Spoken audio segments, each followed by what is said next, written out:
Una pausa de conexión y reflexión contigo misma. Esto es El valor de acompañar, un espacio para terapeutas infanto-juveniles y de familia que cultivan el vínculo terapéutico como un lugar seguro y transformador. Aquí te acompañas, conectas con tu fortaleza y recuerdas por qué elegiste este camino. Bienvenida al episodio número 5, Identificar sin etiquetar, una mirada ética de las altas capacidades. Hola, soy Àngels Martí, mentora y psicóloga especializada en altas capacidades y alta sensibilidad emocional, y hoy vengo a hablar contigo sobre dónde poner el foco cuando atendemos a una criatura en consulta detectada, identificada de altas capacidades. Hoy quiero empezar con una pregunta que nos lleve a reflexionar sobre cómo son las consultas de psicoterapia o de terapia donde atendemos a niños, niñas y adolescentes. ¿Es una consulta flexible que permite explorar, descubrir, jugar, expresarse desde una posibilidad creativa, o más bien es una mesa donde tú estás a un lado y la criatura está al otro, donde se pasan pruebas, se dan fichas y por tanto genera un ambiente más estructurado y a lo mejor, ¿por qué no más rígido? Identificar en altas capacidades no se trata de diagnosticar, no se trata de poner el foco en lo que no funciona. Sencillamente, desde la mirada ética, lo que hacemos es identificar para poder nombrar, detectar, conectar y poder atender esa necesidad. Porque muchas veces detrás de esa conducta que puede ser vivida como desafiante, impertinente, descarada, en realidad hay una necesidad a atender.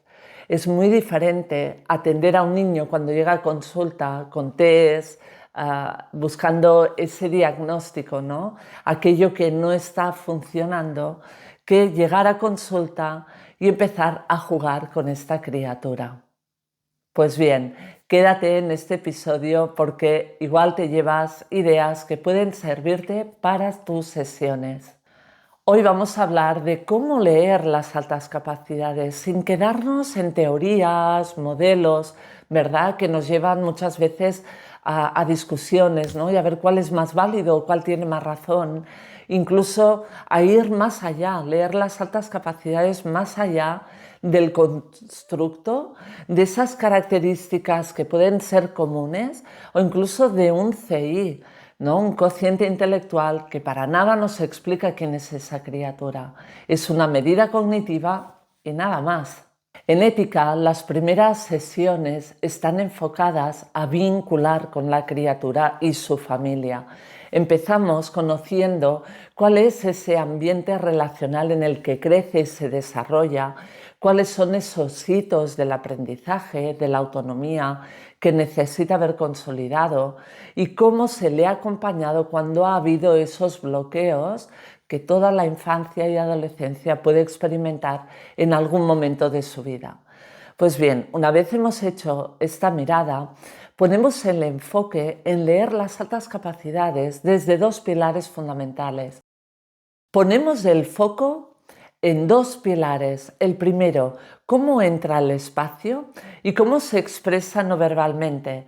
Nos interesa entender si la niña o el niño se atreven a explorar, se mueven en el espacio, qué uso hacen de los materiales que están accesibles, incluso si preguntas sobre las normas de funcionamiento. Ahí es muy interesante ver cómo el lenguaje no verbal nos está comunicando si tiene ganas de estar ahí o en realidad ha venido porque se lo han pedido. Esto ocurre más hacia los 10, 12 años en la adolescencia, ¿sí? Seguro que tienes a alguien en mente que esto le ocurre cuando viene a tu consulta. Este pilar de cómo entra en el espacio y cómo se comunica no verbalmente ya nos está dando indicadores de qué le puede estar pasando a esta criatura. El segundo pilar tiene que ver con cómo se comunica conmigo y cómo se expresa. De hecho, es interesante observar si quiere hacer preguntas relacionadas con algo de la consulta, conmigo, incluso preguntas sobre temas más personales. Por ejemplo, algo que me preguntan: ¿eres madre? ¿Tu hijo, tu hija tiene altas capacidades? ¿O qué sabes de las altas capacidades? ¿Sí? Este tipo de preguntas, más allá de vivirlas como incómodas, para mí son una puerta de entrada a ese mundo emocional intenso, rico y diverso que traen estas criaturas. ¿Permites preguntas personales o del proceso? ¿Qué va a pasar en estas sesiones? ¿Te enfocas en las actividades planificadas, en los tests que tienes entre manos y que quieres investigar? ¿O más bien abres la puerta a el juego, la experimentación, la creatividad? No digo que una cosa o la otra, lo que digo es que es importante dar el tiempo y el espacio al vínculo para que realmente la criatura se sienta segura y pueda abrir todo eso, esa experiencia interna. Las señales que me orientan en sesión tienen que ver con aprender y permitirme navegar en un cierto caos. Por caos me refiero a ofrecer sesiones vivas, abiertas, que el niño, la niña, el adolescente conduzcan de alguna manera, y mi propósito es adaptarme a lo que él o ella necesita, sin pedirle que se adapte, porque esta experiencia, querida terapeuta, ya la vive en la clase donde pasa el mayor tiempo del día, ¿verdad?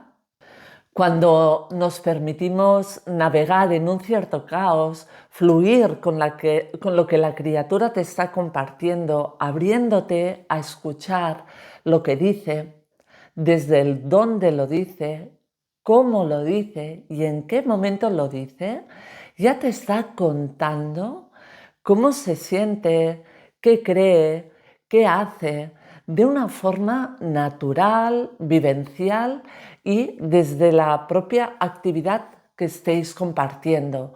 Por lo que preguntas muy rígidas o estructuras muy protocolizadas, donde la criatura no tiene tiempo y espacio a expresarse, sino a responder a la demanda, puede generar un bloqueo importante, lo que puede llevarte a, en vez de identificar, etiquetar.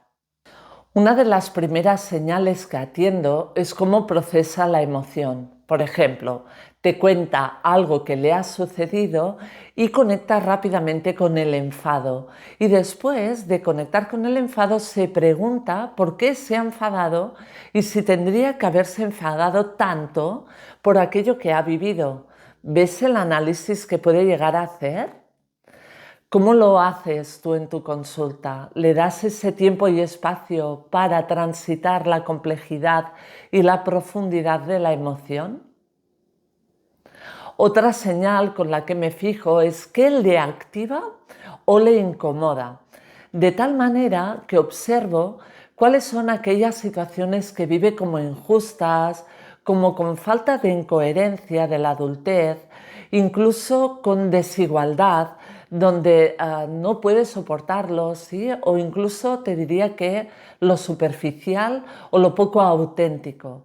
Ahí también ves cómo se enganchan en un discurso o en una reflexión que te puede llegar a mostrar todas estas características que se identifican sin etiquetar.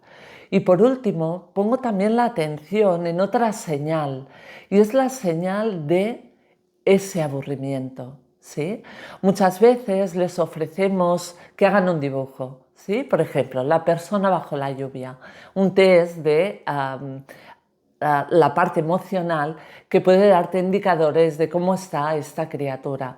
Igual no le apetece nada dibujar o es que realmente no le gusta y su respuesta puede ser de aburrimiento absoluto, al punto de ponerse a bostezar, decir que no quiere hacerlo o tumbarse en el sofá si es que tienes en tu consulta. Esta expresión del aburrimiento te animo a que lo veas no como una falta de colaboración o de cooperación, sino más bien como una necesidad de ser atendido desde otro lugar.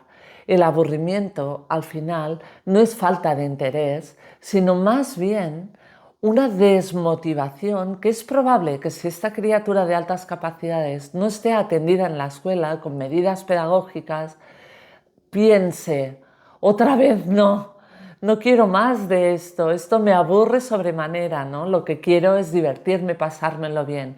¿Qué pasaría si en vez de proponerle el dibujo, le propones que construya una figura humana? ¿Qué pasaría si en vez de construir un dibujo realista, le propones que escoja un elemento que lo identifique? La creatividad está servida, su curiosidad está despierta y lo que ocurra después, de verdad, es pura maravilla. La criatura se siente escuchada, comprendida y se abre a compartir. De tal manera que, teniendo en cuenta estas tres señales, ya estás identificando cuáles pueden ser esas necesidades desatendidas. Observo tres errores frecuentes cuando se acompaña a criaturas de altas capacidades y desde el enfoque ética buscamos acompañarlo de forma diferente. Uno es que se entienda que la intensidad es igual a un trastorno, cuando en realidad tiene que ver con ese flujo de la inteligencia, ¿no? Ese torrente que te comentaba en otro episodio y que muchas veces la criatura lo único que necesita es aprender a gestionarla, la intensidad, pero no tiene por qué ser un trastorno. Otro error común que observo es atribuir el aburrimiento a falta de interés, cuando en realidad esa desconexión, esa desmotivación es por falta de reto, también en consulta. Si tienes a una chica o un chico que estás acompañando de altas capacidades y su actitud en consulta es poco colaboradora, pregúntate si el reto que le estás proponiendo responde a lo que ella o él necesita, porque igual no es la actitud de él, sino lo que está recibiendo como propuesta terapéutica. Y otro error común que observo es confundir profundidad con oposición, de tal manera que la criatura muchas veces necesita entender el porqué de las cosas que se le piden. Por ejemplo, dibuja una persona bajo la lluvia. ¿Por qué quieres que haga esto? ¿Qué sentido tiene que dibuje una persona bajo la lluvia? ¿Sí? Y esto no es falta de colaboración, no es oposición, es sencillamente entender el porqué de esa propuesta que le estás ofreciendo. ¿Qué pasaría si en vez de argumentar aspectos técnicos o salirte por la tangente, le explicas que lo que quieres es conocerle en mayor profundidad y desde un lugar simbólico? ¿Qué pasaría si cambias el discurso y le ofreces otra mirada más comprensiva de, oye, ¿cómo te gustaría hacerlo a ti? Abrirte a esta incertidumbre es proponer un espacio terapéutico flexible y accesible y, ¿por qué no?, personalizado a quien acompañas. Muchas veces cuando nos abrimos a acompañar desde la incertidumbre, desde este caos en consulta, se nos abren varias preguntas y sensaciones. ¿Tiendes a dirigir la sesión? ¿Te sientes cuestionada cuando te dicen que no quieren hacer la actividad que propones? ¿Piensas que su pensamiento, su razonamiento es muy rápido y no estás a la altura de lo que ella o él es capaz de hacer? ¿Te preguntas si estás haciendo un acompañamiento terapéutico útil o más bien te sientes mareada o mareado por cómo él te responde o ella? Bien, las altas capacidades son mucho más que ese constructo, son mucho más que ese coeficiente intelectual y tú, como terapeuta, puedes identificar sin etiquetar en un entorno terapéutico que dé esa flexibilidad, esa accesibilidad y esa personalización de las propuestas en terapia. Y es que, querida terapeuta, cuando en consulta ofrecemos recursos, herramientas, técnicas que abren la creatividad, el juego está asegurado y el vínculo nace de forma natural. Y es que en consulta ética, uno de los pilares que tenemos es la terapia de juego, mediante diferentes herramientas, como pueden ser los cuentos que permiten ese diálogo simbólico, esa metáfora de lo que ocurre, y desde ahí es mucho más fácil que el niño o la niña se identifique con el personaje y de ahí le abra la posibilidad de compartir qué es lo que le pasa o cómo se está sintiendo. Otra herramienta que usamos son las cartas de todo tipo que nos permiten, además de jugar, explorar y acompañar. Otra herramienta que ofrecemos son juegos estandarizados, como puede ser el parchís o puede ser el juego del sí y no, que es un juego de preguntas donde tú no puedes responder ni sí ni no. Ahí este juego da unas ganas, un reto. ¿Por qué? Porque tienen que estar atentos a no contestar con un sí ni contestar con un no. Por lo tanto, la atención está asegurada y luego lo que preguntes ya, ahí tu creatividad. Y otro de los materiales estrellas de la consulta son los materiales que permiten el juego creativo y experimentar con diferentes materiales: lanas, pompones, stickers, rotuladores, pinturas, plastilina, barro, telas, pelotas, palos, todo lo que te imagines que pueda dar una experiencia de creatividad, de construcción, de experimentación y sobre todo de flexibilidad. Cuando permitimos que las altas capacidades se reconozcan desde la exploración, desde el juego y desde lo creativo, la experiencia interna se revela paso a paso y tú lo acompañas con todas las herramientas que ya tienes. Y por último está cómo devolvemos todo lo que hemos observado en sesión a esa familia que está pendiente de qué le ocurre a su criatura. Es muy diferente contarle a la familia que tiene un hijo que se opone, que contesta mal, que se aburre sobremanera, a decir: veo una criatura con una profundidad de procesamiento y una intensidad emocional que necesita herramientas para conocerse y gestionarse desde un vínculo que sea seguro, que no lo etiquete, sino que lo comprenda y lo acompañe a que lo consiga. ¿Sí? Cuando la familia recibe esta descripción, poniendo el foco en las necesidades más que en la conducta, la familia también respira. Es una forma de ofrecerle esa comunicación apreciativa, lo que puede llegar a ser cuando se detecta la necesidad y se ofrece el recurso para compensarla, para atenderla. Y es que hay algo mágico, te lo decía antes, cuando una criatura de altas capacidades se siente comprendida. Y es que empieza el humor, empieza lo creativo y empieza incluso a soltarse y a tener un lenguaje no verbal mucho menos rígido, más suelto y más fluido. Es una maravilla si resuena contigo acompañar a criaturas. No sé si recuerdas que te contaba en el episodio 0 de Bienvenida, ese manifiesto de guardianas del bienestar infanto-juvenil.